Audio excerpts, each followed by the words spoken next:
our presentation here on the stand at Montreux. And that's a little reminder there of some of the work produced by Paintbox users around the world over the last decade. And as that reel shows, it's easy to see why Paintbox really has dominated the world of television and video graphics in the last 10 years or so. For me as a designer, it continues to offer the best in creativity and flexibility just by simply being the best. Well, good news here at Montreux that the best has just got better in the form of our all-new high-speed Paintbox Express. And what we're going to do is spend the next moment or so just showing you exactly how that manifests itself. Why is it called Paintbox Express, first of all? Well, it uses all new technology and disk access. And if I start by just doing a quick browse through the directory of the system, our new 4 GB hard drive, so every Paintbox comes with storage for 4,000 pictures. And look at the speed with which I can browse these on the disk. Fetching an image down is simply a point and press. And again, look at the speed with which we can access these. I can scroll the pen round and they come down in something like 0.2 of a second, I'm told. Very, very fast indeed. Okay, well, of course, it's not just bringing images down from disk and saving them again, which makes Paintbox lightning fast. It is, of course, the user interface, the way that it allows me as the designer to actually get around the system and produce the goods. So what we're going to do is to spend a few moments looking at Paintbox in the hands, perhaps of a broadcaster, how a broadcaster might use it. We have been kindly lent some material by BBC World Service. They have a lot of Paintboxes producing graphics. What we're going to do is to see the way that Paintbox Express may affect, for example, their productivity and the type of work they produce. Every morning, of course, for their news program, they produce a lot of newspaper graphics. A look at the morning papers, if you like. Standard background with a grab from a rostrum that goes in there. And as I said, they may be asked to produce a dozen or so of these for a morning news program. So we'll start with Paintbox Express and load down some of these backgrounds from the hard disk. And I'm actually loading them down into an area called the layout table, okay, which is indicated down there. And if I just click away, how do I actually get into the layout table? Well, again, with a click of my new handheld controller or a press of the load box, you can see that is the layout table, and there they are all brought down. This is an area of machine accessible from the painting menu, and you can see I can just scroll these around, and those are the backgrounds down. So let's now go and look at the late breaking stories for today's newspapers. And again, in the interests of housekeeping, I'm just going to color code these, and we can fetch them down again from the hard disk onto the table. There's one more element that I need, which is an associated stencil.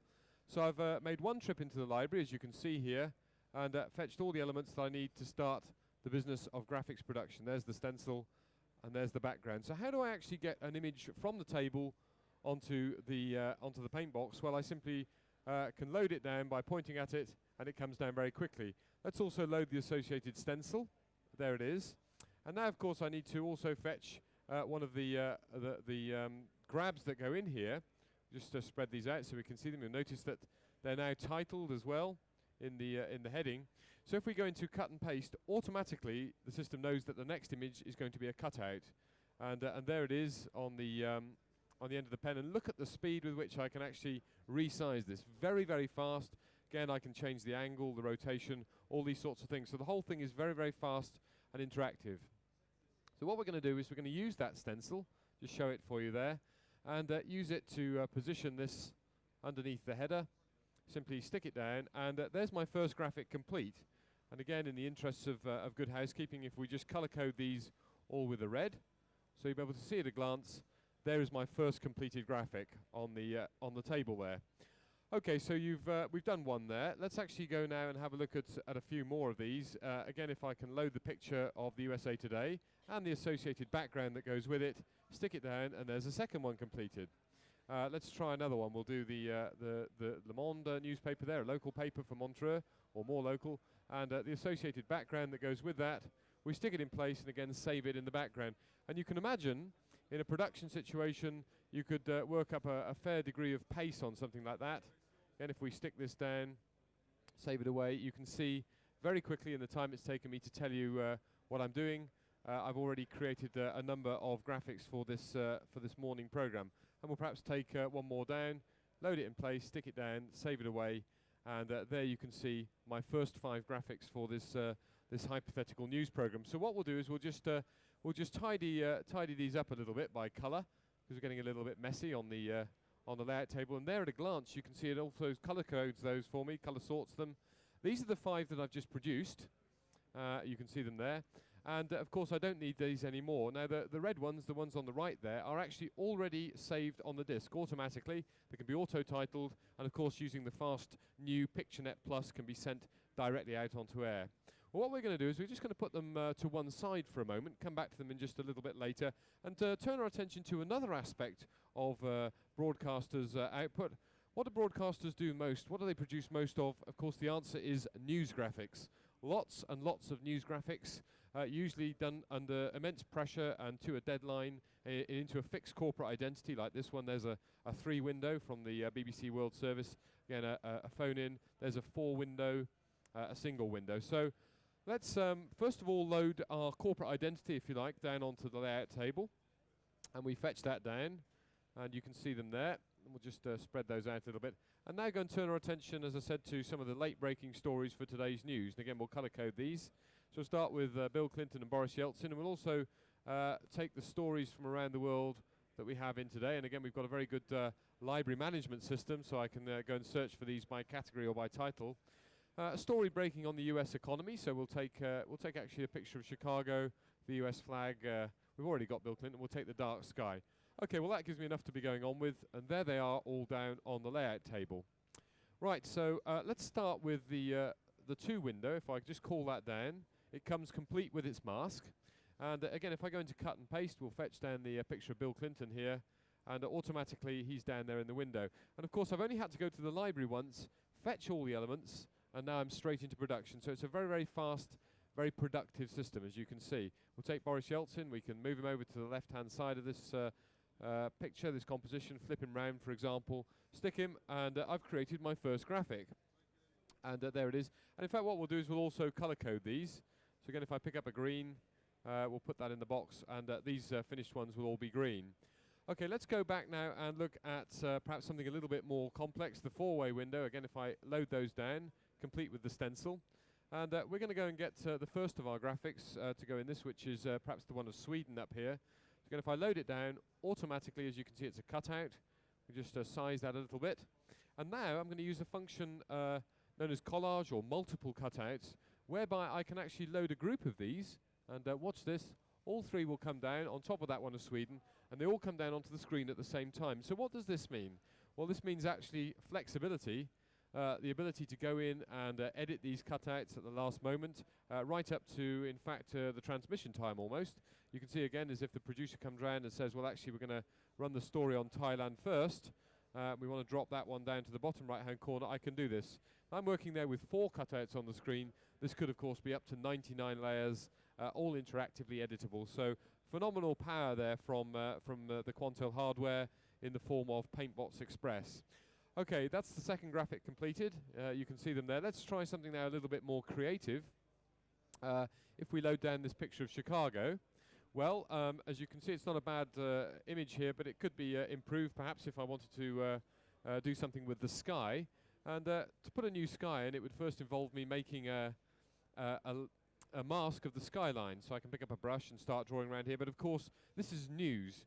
And one doesn't have the luxury of drawing masks like this in news. By the time I finish drawing that skyline, the story would probably have already broken. So let's remind ourselves, news graphics is all about fast productivity, and Paintbox Express gives you those tools. And here in the format of a chroma keyer, and you can see I can actually, based on the brightness and the colour in the picture, make a very quick key. Now you may be thinking that there's the familiar red stencil. Let's actually pick it up and actually do a red key. In fact, we'll just change the colour of the mask there so you can see that a bit better.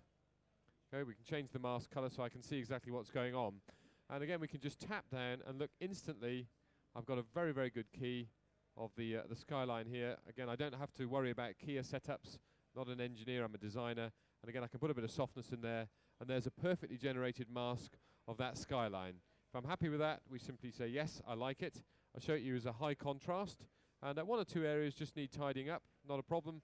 Then we can just go in there with a brush, and we can just tidy those away. So again, if I go into my cut and paste menu, And we'll just call down the sky now, and automatically that comes down as a cutout into the background, bring it back to its original state, and there we have a picture I'm sure that any photo library would be happy to have in their collection. And again, all your news graphics can have this sort of value-added look, of course, now, because these things are so quick to produce. In fact, I've produced that graphic ahead of time, so why don't we try something a little bit more complex. Perhaps let's take down Bill Clinton here, just picking it up again as a cutout. And what we'll do here is we'll attempt to put him onto the face of that building. So again, in my 3D menu, I've got control of the size, and watch this, also of the spin, and look how fast this is. Okay, I'm moving the pen round on the tablet, and as soon as I take the pen away, instantly it's there in position. There's no update time at all. And again, we can move the position. We may actually use the spin to get him on the front of the building. A rather more easier way to do that might be to use a function called corner pinning. And again, you're about to see the awesome power of Quantel hardware. I simply, in real time, pick up the corners and just drag them to where I want them to be. And it really could not be easier. Look at that. And there he is sitting on the front of the building. Very, very impressive stuff. Now, of course, I can change the percentage of this if I want to have a little bit of see-through. In fact, some of you may have noticed that that building is in fact curved. As you can see, the profile of the building is a curved front. How would I deal with that? Well, again, if I go into Contour and use the picture bender, and I'll exaggerate this slightly. Again, if I just pick up a point in real time, I can drag that around, and you can see there I'm actually bending that picture, and we'll pick up the bottom one and drag it through there. Absolutely phenomenal. As you can see, it all happens in real time. There's no waiting for a designer. They can just try these things out, and instantly you can see the result you're going to get. And you can see we've got wrap, turn, and ripple functions as well. So once I'm happy with that, again, I can just bring everything back to its original state for a moment. There it is, curved on the profile of that building. I can, of course, if I wanted to see a little bit more through there, is switch on the restore function. Now, restore enables me to, for example, pick up the previous stage, the original building, and then just using the airbrush, take a slightly larger size here, we can just dust away some of the original building and reveal that through. And there you can see we've got a sort of transparency on his face. Very fast and very convincing. And in fact, any picture on the layout table can be restored back to. Let's actually pick up the flag, for example.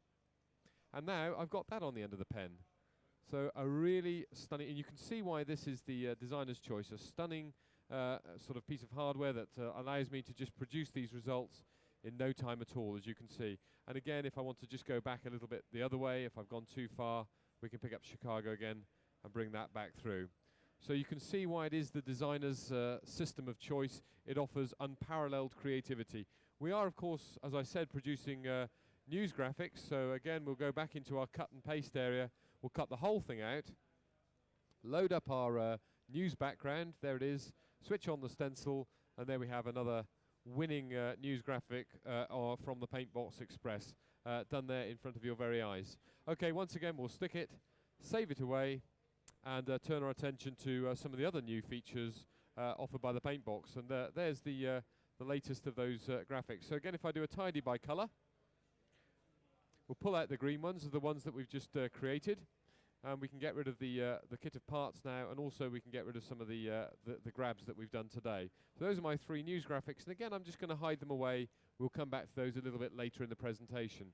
So what else is new on Paintbox Express? Well, we've done a couple of graphics a little bit earlier, which perhaps will give me the chance to show you some of these things. If I start off with a graphic which we produced for social stereotypes, and of course we need a strong typography package in the Paintbox to produce this sort of graphic, and indeed we do have a lot of changes on the type. Also this one here for the forthcoming presidential elections, so we've used the theme of tarot cards, and again you'll see here that is actually rather more complex than it looks at first sight. There's a number of cutouts on here. So what we're going to do is to fetch some of these elements down onto our layout table, and again we can color code these. We'll take those two for reference on our background, and now we're actually going to take down the 7 cutouts that we used to make that graphic. And again, if I show you that on the layout table, there they are. Right, and we'll also pick up the background and a couple of the things. And let's actually first of all consider the one with the type in it. Okay, well, those of you that know type on Paintbox, we have, of course, a good typography capability. Let me first of all start by going into my text area. And great news here on Paintbox. Every Paintbox comes standard with well over 1,000 typefaces delivered. Okay, they're all installed when you get them. There's no more licensing or anything to do. Basically, you can get 1,000 plus typefaces instantly online. So let's actually compose a line of text here. If I just wipe this away, and we'll start with, let's actually start with black on white. We go into our paste step menu here, and if I just put in a line of text, and you can see this is Swiss black outline. Again, I can go into any of these different fonts, and you can see very quickly we can change the typeface.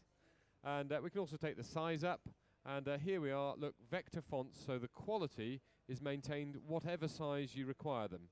Again, if I go up to full screen characters, you can see the text is absolutely perfect quality.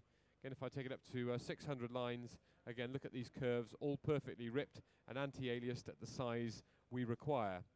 Okay, if we take the size down then just a little bit, we'll take it up and we'll use that typeface for the T. We'll start with that line of text here. If we just enlarge it slightly, and we'll use that typeface for the T, hit the return carriage, and actually we'll start in a white, and we'll just also load up our background and recreate this graphic for you. Okay, so we'll be using collage and paste styles, so let's actually use a different typeface for the Y. Try that Windsor, yes, that's nice. As I said, we want to use collage for this, so we'll just go back and we'll go back and compose the T again. First T on there, and we've got two of those cutouts on the screen. So if I now go back and choose a different face again for the Y, the P, okay, something much lighter as you can see there, we'll use that. Yet another face perhaps for the E.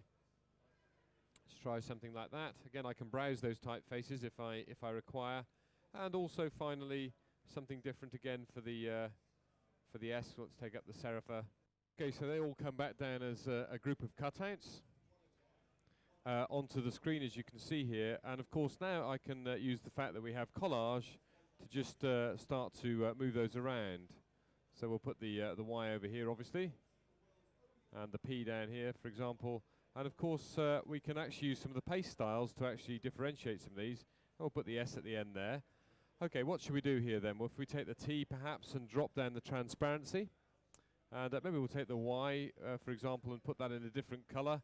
Let's actually pick something off the mixing palette. So you pick up the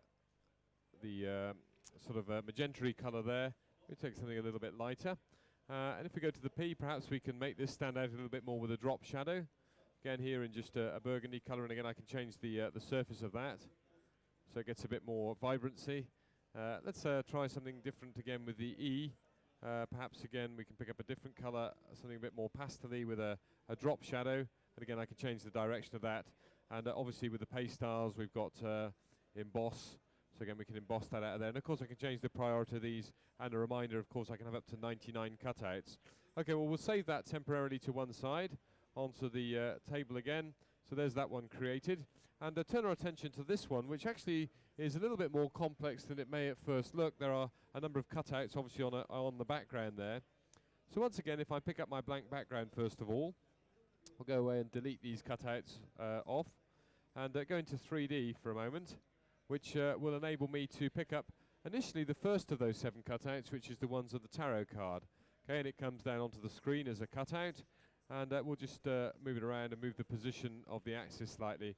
And then again, using the collage function, I can load the rest of those cutouts, and you'll see them come down as a group, one on top of another, and you can see them come down here, 1, 2, 3, 4, 5, 6, 7. Okay, now we can go in and start spinning these around, and again I've moved the axes so they're spinning about the bottom left hand corner. And again, just with the pen and tablet, just spinning them around. Again, I don't need a complicated user interface. As I said, I'm a graphic designer, and you can see the way in which this really does allow me to produce the goods very, very quickly. Each one of these cutouts is independently editable, which, if you think about that in hardware terms, is very, very sophisticated, because again you can see it's very easy to control them. I don't need to go in there and do lots of different setups for each one. I just point and turn them around. Now, to give a bit of depth to this graphic, again we can maybe change the style. Let's start with the top one, and we'll put a drop shadow on here perhaps. Change the length and the direction of the shadow, and once I'm happy with that, I can actually go around this pack and apply the same shadow to each one in turn. So 7 cutouts, They're all independently editable in terms of size and position, and of course in terms of the paste style that they have. And here we've given a drop shadow on each, and really it is point and press, very, very simple. Now you may remember that some of the, they were actually in the original graphic, they were actually rotated. And again here, if I just pick up the global spin, I can spin all 7 cutouts on the end of the pen as a group, which is very powerful indeed. Again, if I move the position over to the right, okay, we spin them perhaps a little bit more on the x-axis. And again, very, very intuitive, very easy, phenomenal processing. Again, this is the power of Quantel hardware. And again, if I want to pick out one of those cards, I can just tap down on it and move it off in 3D space. It knows where it is. As you can see, it retains the same perspective as the rest. And again, we can just slide one of those cards out very easily. We'll take the Chariot one there. Okay, so very, very powerful hardware which enables me to do that. Of course, it's hardware by Quantel, and you're seeing it here on the stand in Paintbox Express. So once we've stuck those down, again, I can save that away, and we'll just delete all of those away, and we'll just get rid of our little shadow here if I go back into 2D. Okay, so if we just review what we've been doing, again, there's the graphic that I've just completed. There's the type one. Remember, 1,085 faces online. And let's actually go and delete some of these stages that we don't need anymore, and turn our attention to another aspect of a broadcaster's output, that required by the sports department. And again, if I just hide these away, we'll come back to them a little later on. The sports department, again, they have a busy requirement for graphics. Let's go and actually see some of the sorts of things that they get up to. Again, if I search under the category sport, we can see here again BBC World Service produce a lot of sports graphics. One thing you can say is they keep things nice and simple here. If I just call down a graphic into cut and paste, and you can see there it's a generic background, as you can see, with say a little bit of text dropped on by a caption and the picture put into the inset there. So what we're going to do is to produce some of these, but of course they're often produced under great pressure to a great deadline. Let's see how many of these we can produce in a very short space of time. If I initially take the background down onto the table and go and find our first sports story of the day, which is this one of the motor racing story. And what we'll do here is to fetch it down and go into our cut and paste, which is now I've just made it into a cutout by using the cut, and then we'll actually load up the background and use the stencil. So we can take the size down perhaps a little bit, do as they do, which is to maybe crush it a little bit, and you can see more of the image. Position it roughly where we want it, stick it down, and save it onto the table. And again, I'll just color code these so you can see them as they come up. So we save the first one, and there it is. Okay, so if I had a whole load of these to do, you can imagine that we might want some automated way of doing this. Let's actually do another one by hand. For example, if we take it down, remembers where it is from the last cutout. So again, everything's quite quick to produce, and we can actually save that away. But as I said, an automated way of doing this sort of process would be very useful. And macros offer me just that. Easiest way to do it is to just to record one and show you exactly what I'm doing. If I go in and we actually select the next one, and go into our cut and paste, cut the whole thing out for a moment. Again, we can load up the associated background.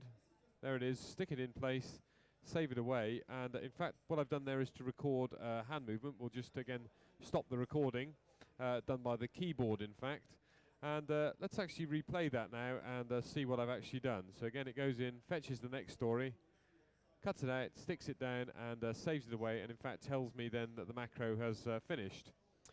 If I go into my macro, you can actually see a listing of all of those box movements. So I went into the library, I went down one. In fact, I went down one twice. I didn't mean to do that. So again, I can go in very easily and just delete that one. If I wanted to, for example, insert a pause in here, maybe after the cut and paste, which I wanted to put some text in there, for example, save doing it on the caption, I could do. And let's see how that one looks. So again, if I ask the macro to do that, goes into cut and paste, gets the generic background, cuts it out, sticks it down, and then tells me that it's paused. So at this stage, of course, I could go into typography and then get it to carry on and go and save that away. Well, actually, I don't want to pause that, so I'll actually delete the pause there. And what we'll do is we'll carry on with that macro and see how many of these we can do. Once again, into the library, gets the background, sticks it in place, and then does that. And of course, macros are a great productivity bonus for anybody doing this sort of thing, because obviously one could loop it round. If you had an awful lot to do, you could loop this around. Of course, different macros can be saved in the library and assigned to different departments. So the newspaper people could have theirs, and you might have another one for making news graphics, you might have another one for making weather graphics, and so on and so forth. So a huge productivity bonus, macros here on Paintbox Express. Okay, that's probably enough of the sports graphics. Okay, so what we'll do is we'll delete that cutout that we don't need anymore, and also delete the background, and actually go and look at some of the graphics that we've been producing in the last 25 minutes or so, if I just unhide those. Now, as you can see, those are all my sports graphics on the layout table there, which you can spread around. Also, for those of you that were here at the beginning, you may remember we produced some graphics for the morning papers. Here they are. Again, if I just pull those around, you can see them. And also there was the generic background that we've been using. The news graphics, again, there was the 4 window and also the 2 window. And this rather more complex and creative graphic there with the restore of the flag and Clinton's face on this building with a new sky put in. Also, again, remember the typography graphic, 1,085 typefaces online now, and also that one with the multiple cutouts, perspective and global distortion. So I've been talking for around about 20 minutes or so. I count around about 20 graphics on the screen. That's about a graphic a minute, and as I said, they weren't all quite straightforward and simple graphics. Some of them were a little bit more complex. 20 graphics in 20 minutes. That is stunning productivity. As you look around the halls of Montreux at other systems, I can guarantee you won't see anything that offers the same speed as the Paintbox, the same productivity, and of course the versatility. We've been working here in a broadcast environment. It works, of course, very widely in post-production environments as well. It's a very creative system. Again, that graphic there, obviously I used a lot of the creative aspects of the system. And of course the quality is CCIR 601, unmatched. So you won't see better productivity and return on investment than the all-new high-speed Paintbox Express, shown here in Europe for the first time at Montreux.